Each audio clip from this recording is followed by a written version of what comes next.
Hi everyone and welcome to Tribe Talk. You're here with Rachel Evans and Laura Neal. And today we're going to be talking about behaviour therapy, what is it and how it can support.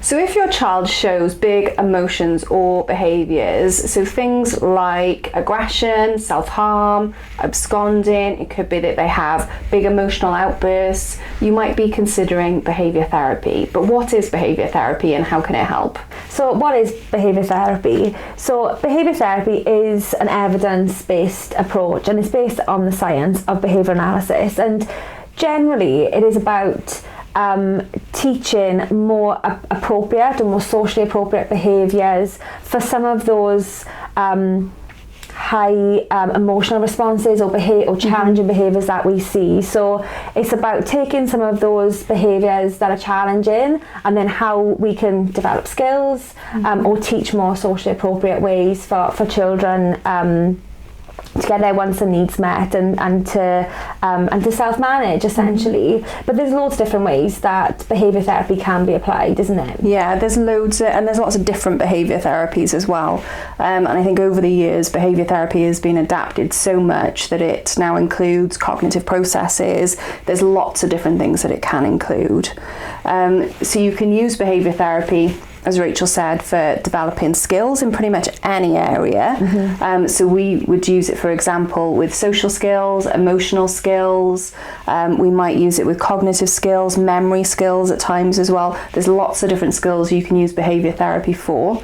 But you can also use behaviour therapy with maladaptive responses as well. So you're looking at more adaptive ways of being. So it might be that you're looking at negative thought patterns and how you can make those more adaptive so that they're less negative and less impacting you on a day-to-day basis.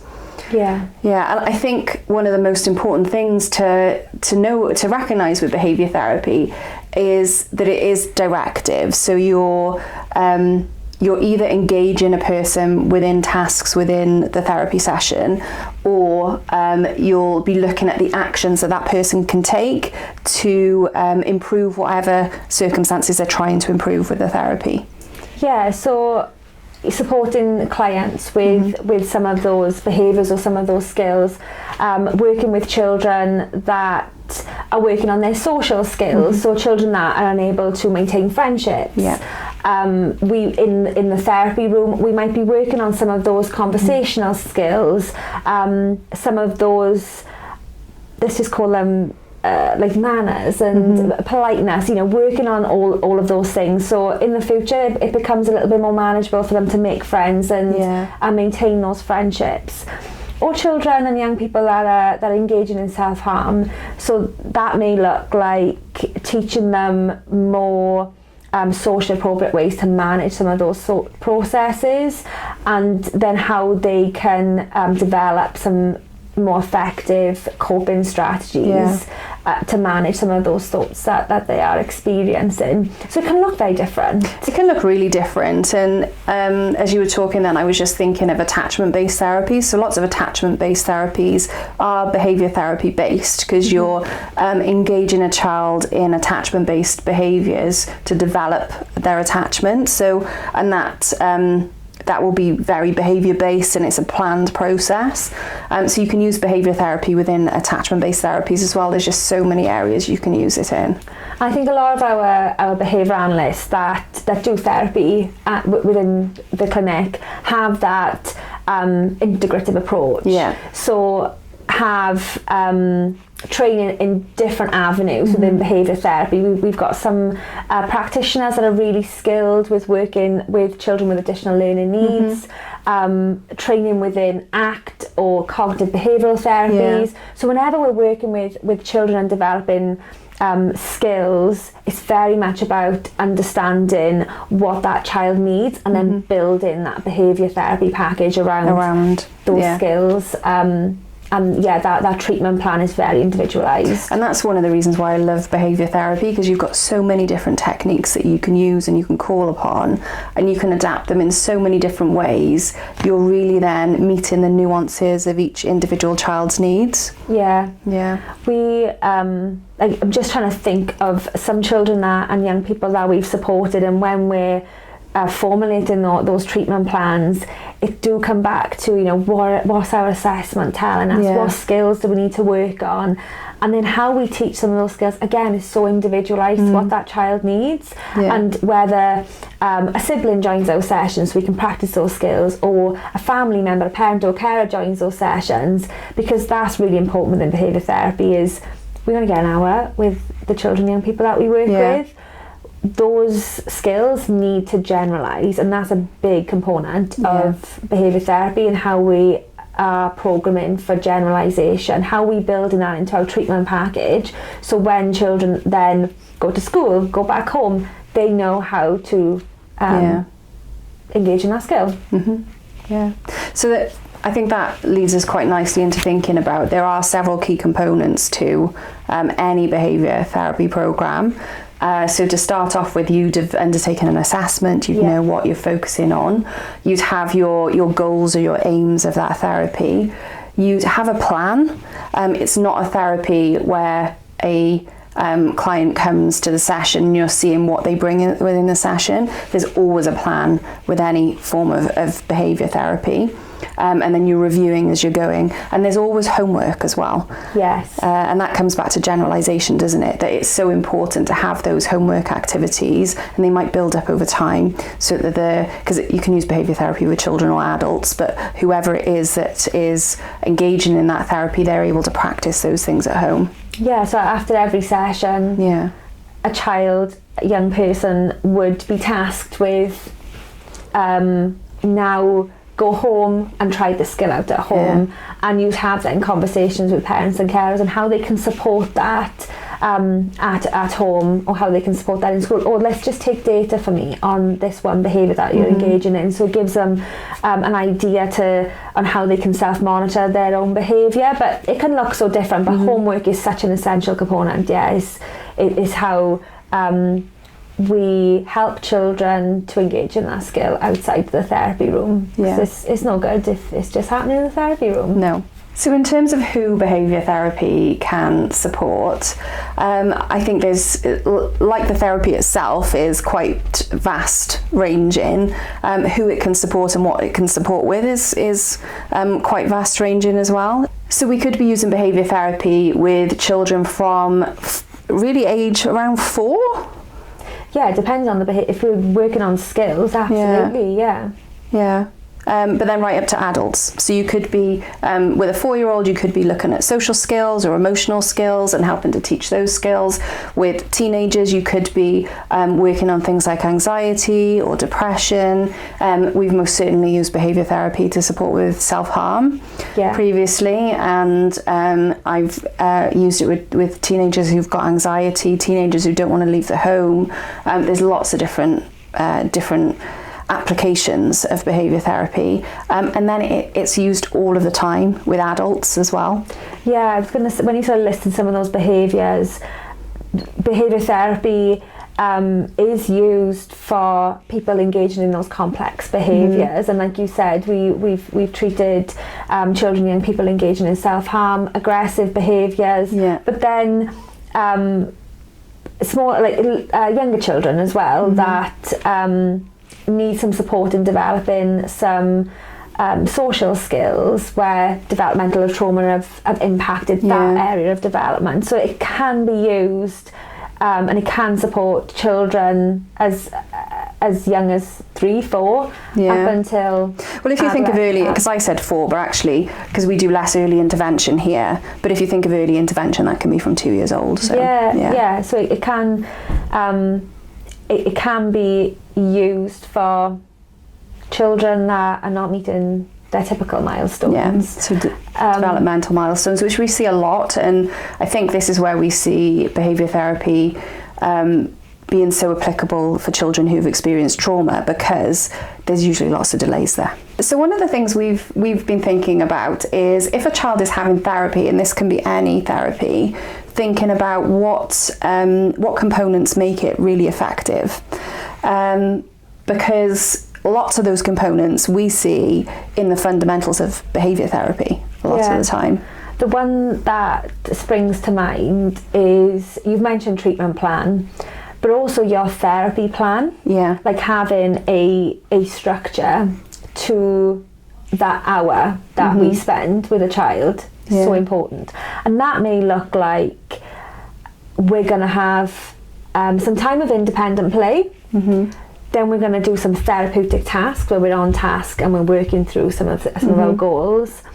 And then we're like dipping in and out of that. So if a child needs some more breaks within that, we can build that in, but we're still sticking to that structure and what we've set out.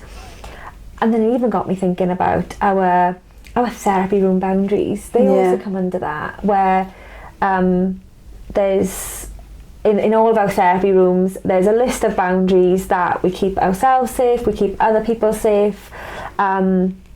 And we've got a whole list of all them, haven't we? But it just adds to the structure of that session and the expectation on that child, and what goals we're going to be working through as well. Yeah, I think that is an essential component. That's what I always include within my therapy plans, is what am I going to include with this hour that I've got with this child. And what am I doing each session? Yeah, and that comes back to what we were saying, that behaviour therapy is quite directive. It's directive. You have a plan. You know what you're doing. You know what you're going in there for. Yeah. When you just described a session then where you said you might do some independent play, you might do some focus tasks, you might then intersperse that independent play. That's very much what we do in therapeutic life story work a lot of the time. And that in itself wouldn't be necessarily recognised as a behaviour therapy, but we integrate so many different behaviour therapy elements into therapeutic life story work. And I know our play therapists integrate lots into play therapy as well. They use a very integrative play therapy approach rather than a non-directive approach. And so when we're thinking about those components that make therapy effective, it is things like having your plan, having your structures, having your strategies that are evidence-based and are going to work within sessions. If you think of a therapy like cognitive behavioural therapy, for example, there's so many different strategies that you can pick from cognitive behavioural therapy, and they're evidence-based because there's so much evidence around that particular therapy. So you can be highly individualised, but also use that evidence base as well. Yeah, and it got me thinking when you were talking about a couple of different things, but one of the things that other practitioners in our company that would come to behaviour analysts for is if they're working with a child that is struggling to engage in therapy. That is like the one thing that pops into my mind, that somebody else from our team would say, Rach, I'm having difficulties engaging this child in therapy, what can I do to support? And then that's when we're talking about those evidence-based behavioural strategies, behavioural techniques that promote engagement, like token economies, or using things like behavioural momentum. So those types of things, other practitioners would come to us to say, how can I build this into my therapy to help a child engage? And that's where I think elements of behavioural therapy are really powerful with the children that we work with, because I've seen it in practice with some of the children I've worked with. 100%, because so many of the children will come to us and they will struggle with engagement, and they may have struggled with engagement for years. It could be at home, it could be in school, other therapies. With other therapies, and we need to start thinking about how do we engage them. And most often we're looking at those behaviour therapy techniques to support us with that. I found that so powerful, and worked with some children in the past, because you've mentioned life story, and we've known that trauma processing work is so important for those children, but there's so many other steps that we need to go through before we get to trauma processing. So that's when we have worked through behavioural therapy packages to get to a point where a child can access therapy. Just be in a therapy room and cope with the just being in the room, sitting, being on task, and then being able to move on to access and trauma processing work, which is crucial, you know, for the children that we work with, and that's where I've seen it be really effective. Yeah, and I can say that as a therapist actually, because I was a life story therapist before I was a behaviour analyst. Yeah. And so behaviour analysis has added so much to my toolbox in terms of how I now undertake therapeutic life story work.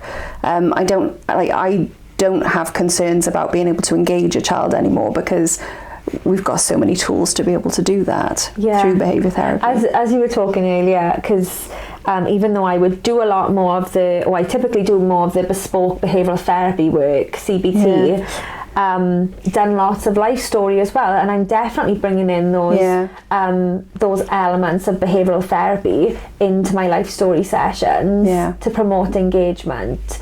Or I've used it as well where I've done life story with a sibling group to promote on task behaviour engagement in that work, and how we can support every child's views being heard and them understanding their life story. So it's been really effective in those scenarios as well. And then even when we take it that one step further, because there are so many different therapies that come under behaviour therapy, acceptance and commitment therapy is another one, which takes quite a different approach, but again you're using those behavioural techniques, but you're working on acceptance, you're working on your committed action within that therapy.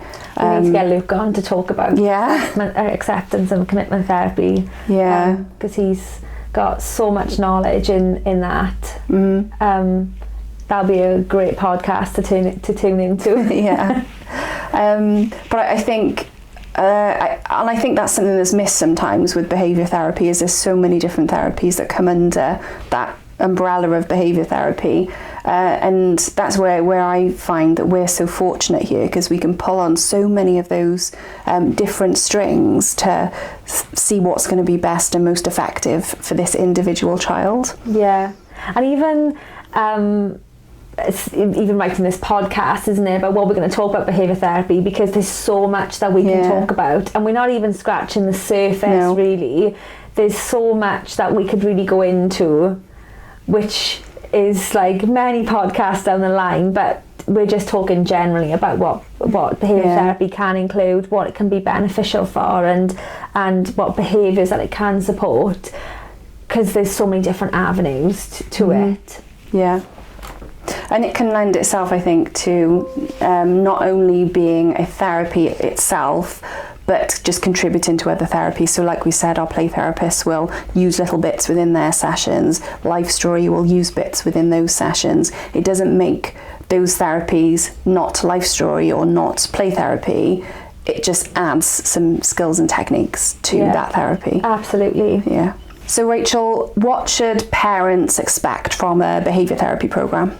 So we have touched on some of these, but I think the important components of a behaviour therapy plan is parents should expect their child to undergo some sort of an assessment, to understand what skills are we working on, what are the goals of our therapy. So that's really clearly outlined, and that's communicated to yourselves as well, that as parents and carers, you know what your child is going to be working on, how it's going to be beneficial, but also that treatment plan, isn't it?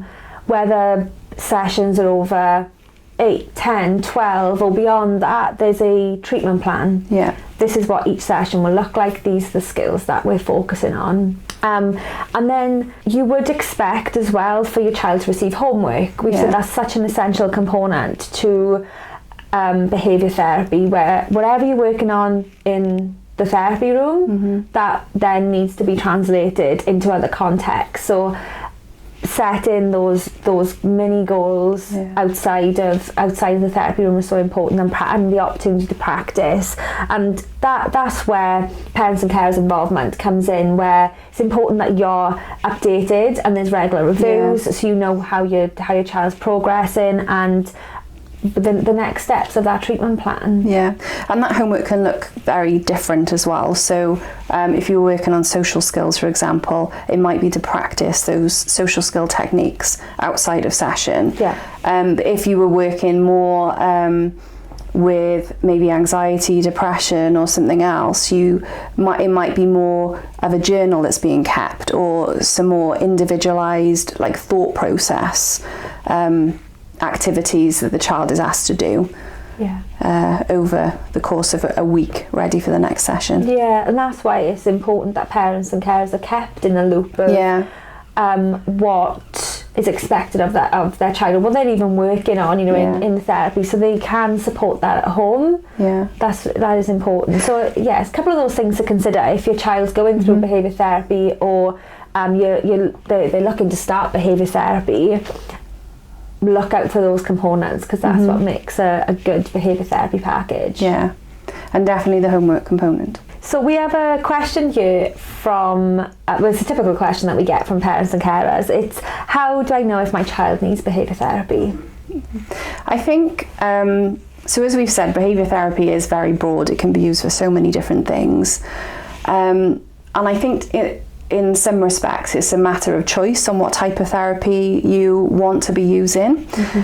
So if you know that your child needs to develop a skill, or they need to move away from a difficult behaviour that's happening, behaviour therapy could be something that you pick for your child.